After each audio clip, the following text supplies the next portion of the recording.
Today I'm going to be talking about a fairly serious topic, but it's one that needs to be a little bit more normalized. Welcome.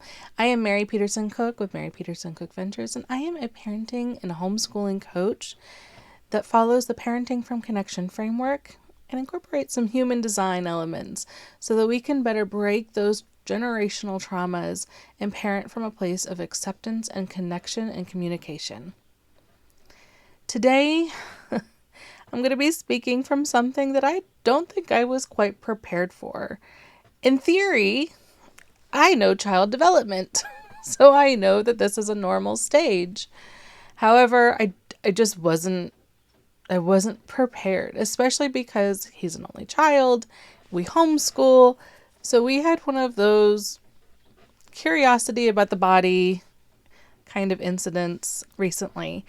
And let me tell you, at first, I was kind of just taken aback because this is not my kid. We've always been very open. We use anatomical words, like actual scientific word. Well, at least the general consensus of words for body parts, right? Like penis and vulva and all the things. And so it was just like, I was like, wait, what? That doesn't sound what? But I want to give you the steps that I followed, or we followed really, because the other mother and I both did this, right? And I think we handled it really well. I will say, even though internally both of us were and cringing, we both handled it really, really well, and I'm proud of us. And so I want to share what we did for when you come across this situation, because like I said, it is a normal aspect of childhood around the 5 to 7-ish stage for kids to get curious about their bodies, about other people's bodies, especially those of a different gender. And sometimes they'll do the I show you mine, you show me yours kind of thing. And I don't think that's talked about enough, how that is normal. Now, that doesn't mean we don't need to protect our kids and give the safety talks and all the things. But I feel like we often lead with fear in this regard instead of, hey, this is a normal thing for your body to be curious about, but this is how we handle it. And so I want to kind of just go into the steps that we followed once we realized what was going on, so that you have a basis to start with. Because when we get caught in these moments, they're often very unexpected, and we're just like, what? And then our nervous system is freaking out, our brain is freaking out, and then we operate from this place of fear instead of, control of ourselves, connection, acceptance, and understanding. And so I want to give you the tools so you're prepared. So step 1 was just to drop the fear. And let me tell you, we both had a lot of fear. We had a fear of how to talk to each other about it, how to bring it up. We had a fear of, our kids, are they hurting each other in any way? Are they feeling safe in all of this? What has been done? Kids getting to the heart of what's actually going on is really challenging. So there was a lot going on emotionally for us and mentally for us, and just what? So we dropped the fear. We talked to each other about it. We then went to our own children. And this is step 2. You talk with your child about it, but not in a, hey, I heard you did this. What do you mean you did this? Why are you doing this? Not in a very accusatory way like we tend to when we're leading with fear, but in a very curious way. So it was more along the lines of hey, I heard that, you guys were doing this. Can you tell me about that? And, has this happened? And, oh, really? You were... So in this particular case, we realized that it wasn't so much the you show me yours, I'll show you mine kind of situation. So for our kids, what we realized was happening was they had this crazy day idea of what if. So what if you peed in this water balloon thing that we had? It was a reusable one. Or what if we mixed pee and baking soda? So for our kids, it wasn't even necessarily the you show me yours, I show me mine, as we thought it initially was based on the initial reports. But once we started digging into both of the kids' stories and getting curious and not accusatory, it was really relaxed. My son and I, we were outside, laying in the grass, talking about it. We tried to keep it really low key and non-confrontational and just lead with curiosity. And that once they realized like they were safe in that, they really started opening up. And so what we realized what's happening was, yeah, they just wanted to do experiments. And from those experiments, they were just trying to see what they could do with pee. It's so gross, y'all. It's so gross. But they're little scientists and they wanted to know. And so that, of course, led to exposure. And then there was like a keep away thing with like shorts and so that led to somebody feeling unsafe. And just a lot of little things that kids don't think about. Like they're not really thinking is wrong or to be on guard for. But us as adults could like see where this potentially could go and we need to stop it, right? So once we had those conversations with the kids, and we were like, thank you for being honest with us and just really curious and even laughing, like, you mixed pee with baking soda? What happened? Like, what was the result? Just really getting curious and leading with calm. I cannot emphasize this enough. If you go in accusatory, or even if you don't think it was your child and you think it was the other child and you're trying to like figure out what they did, you're going to shut your kid down. So you really have to make sure you are leading from a place of connection and curiosity.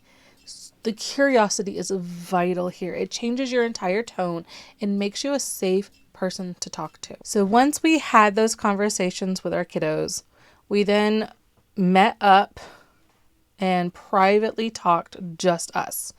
No kids around, just us, kind of going back and forth, sharing what each kid said and comparing notes and just trying to figure out kind of the overall vibe of what was going on.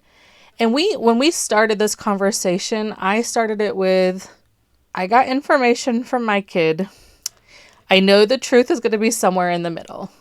So we set the expectation that neither one of our kids are wrong or even at fault, but just that we were going to share what each did and find the commonalities. Find what was common between the stories so we could get a better understanding of what was going on so that we could help our kids be safe. It was not about accusing each other or accusing each other's kids.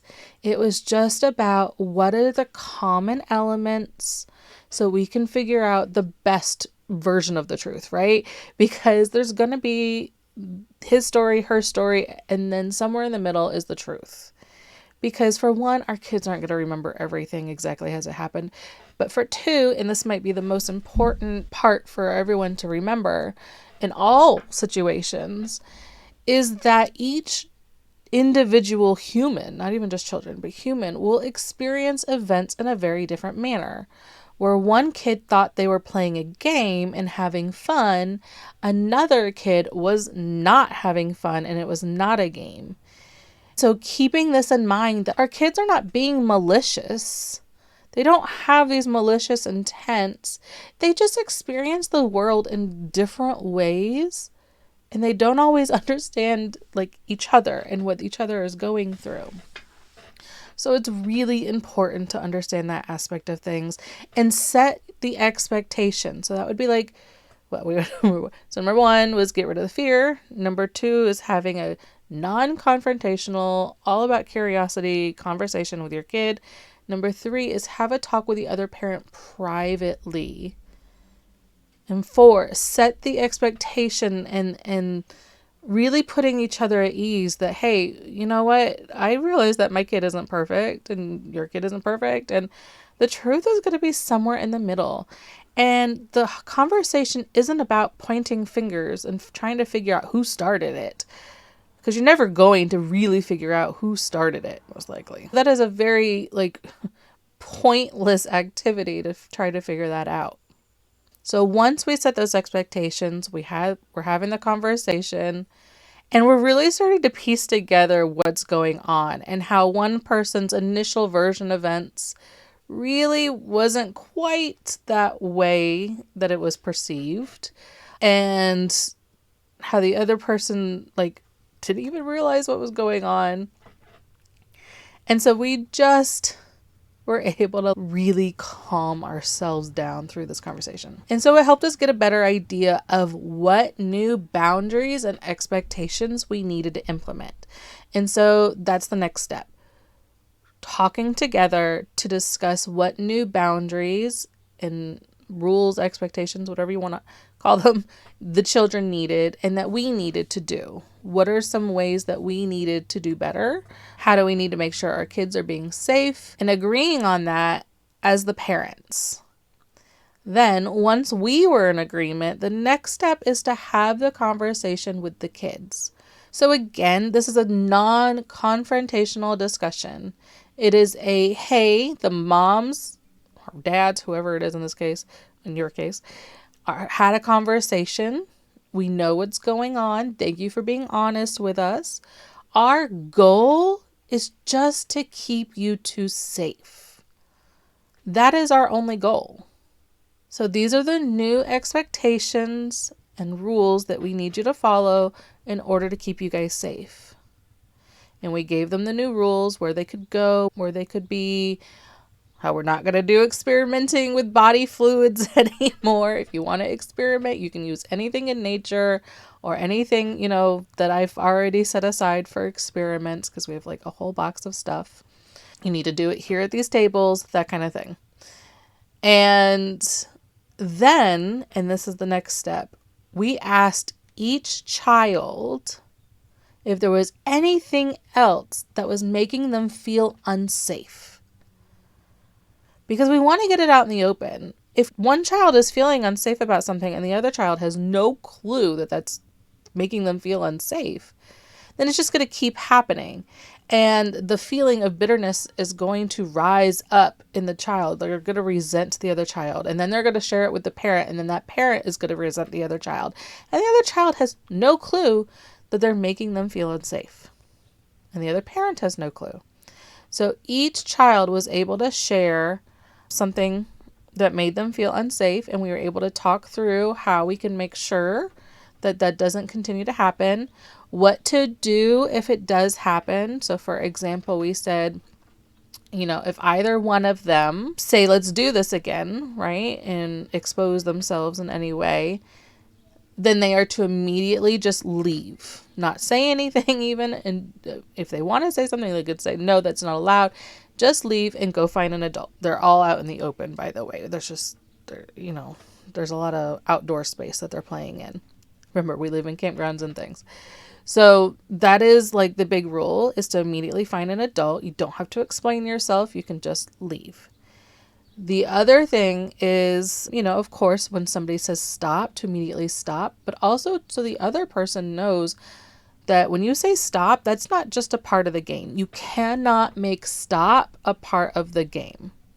You cannot be trying, so keep away is a big thing with kids, right?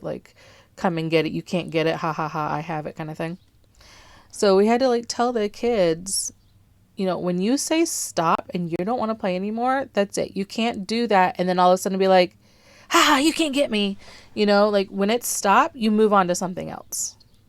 And so we had to really go into detail about what that looked like so they know. Because especially for my kid needs very specific instructions. If you just say, hey, I don't think that's a good idea, then that is not okay, you don't think it's a good idea, but he thinks it's a good idea, so it's still okay.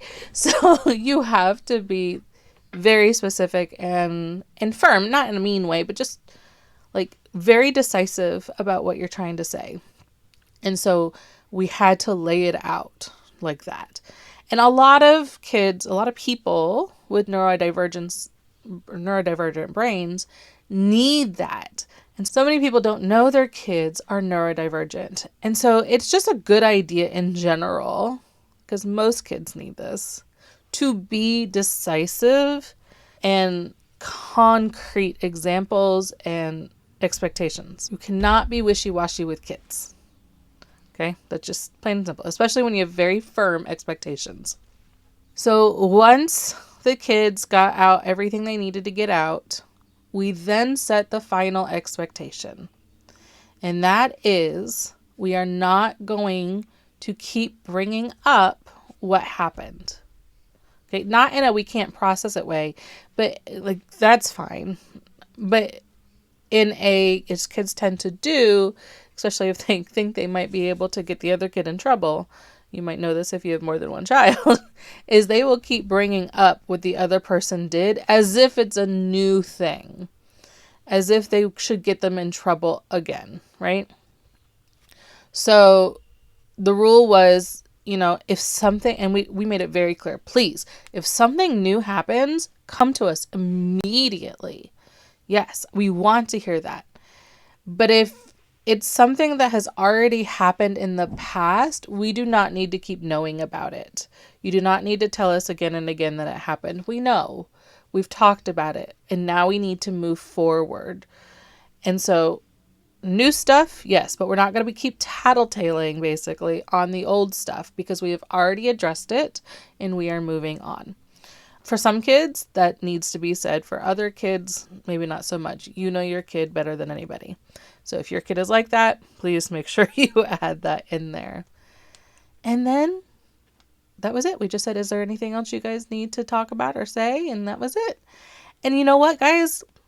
Like I said, I am proud of us because that is a very uncomfortable conversation to have with another adult, never mind with your child. But I think the kids really got it. So, so far since then, we've done really well. And I think we just need to remember that, yes, not good, not something we want our kids doing, but it is normal. It is normal for our kids to want to explore that. They're understanding their bodies in a different way. Oh, and I will say we did tell them it's normal. We told them that, curiosity is fine. Everyone's curious.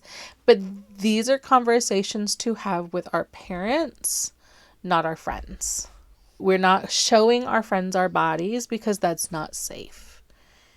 And so you need to have these conversations with your mommy and daddy, because in this case, both kids have mommies and daddies. If it was grandparents or whatever, then we'd change it, of course. But in this case, mommy and daddy. And they will help you. If you're curious, just tell them. Tell them you're curious and they will help you. Just come to us. We have encyclopedias. We can go over what the different body parts are with you. That's okay. Don't make the body taboo. If I'm going to say one final thing, it's going to be that. Don't make it taboo.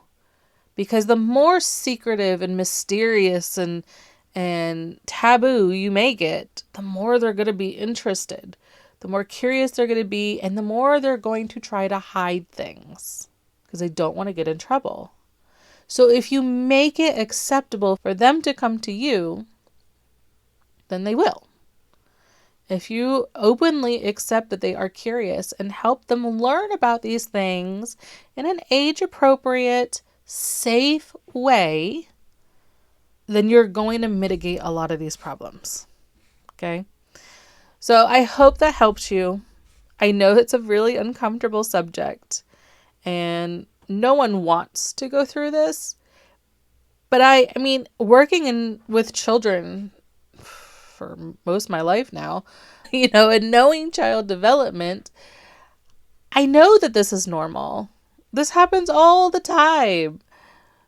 But nobody talks about it because it's so taboo and so scary. And everyone is afraid of how they're going to be perceived if their kid has gone through this. I was, and it's my job to share that with you. I was like, I don't know if I should share that. Is that something I should share? And one of the reasons why I'm not going to share this right away is because I don't want that for the other parent either. So I think we need to talk about it more. More needs to be said about this. More needs to be told about how to handle it when it does come up, because not enough parents and educators and coaches are talking about what to do when this happens. We're so afraid of assault and, really horrible things happening to our children, and rightly so, that we don't talk about the normal thing that happens among kids of that age. And not that we need to condone it and be like, it's okay, go for it. That's not what I'm saying.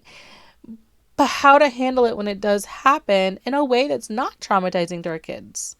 Like, we want to make sure that they don't feel like they've done something horribly wrong and they're bad people for it. We want them to know that you're a good person. Your curiosity is fine. It's just we need to go about being curious in a different way that keeps everybody's bodies safe. And once we do that, then we can change the whole dialogue for our kids and make it so that this curiosity gets handled in the right way. And so they don't have to sneak off. They don't go and do it secretly because they're not getting in trouble for it. So they don't have to hide it. I hope that has helped you. I hope that if you are dealing with this, you know that you should feel no shame. You didn't do anything wrong. Just because your kids are going through this normal developmental stage. And that this is one way, I think, that we handled it amazingly. And so you can use this as a roadmap for yourself. If you need more help with these things, if you're going through this, you just want to know how to have these kinds of conversations with your kids where you can have more effective communication and less conflict, more cooperation, and a lot more connection, then I want to invite you to join my Parenting from Connection community membership. I'm going to leave the details below. Feel free to look through them. If you have any questions, let me know. In the comments, if you could just let me know if you have dealt with this, share your story if you feel comfortable, or even just support another parent. That would be amazing. I will talk to you soon. Have a great week, y'all. Stay connected.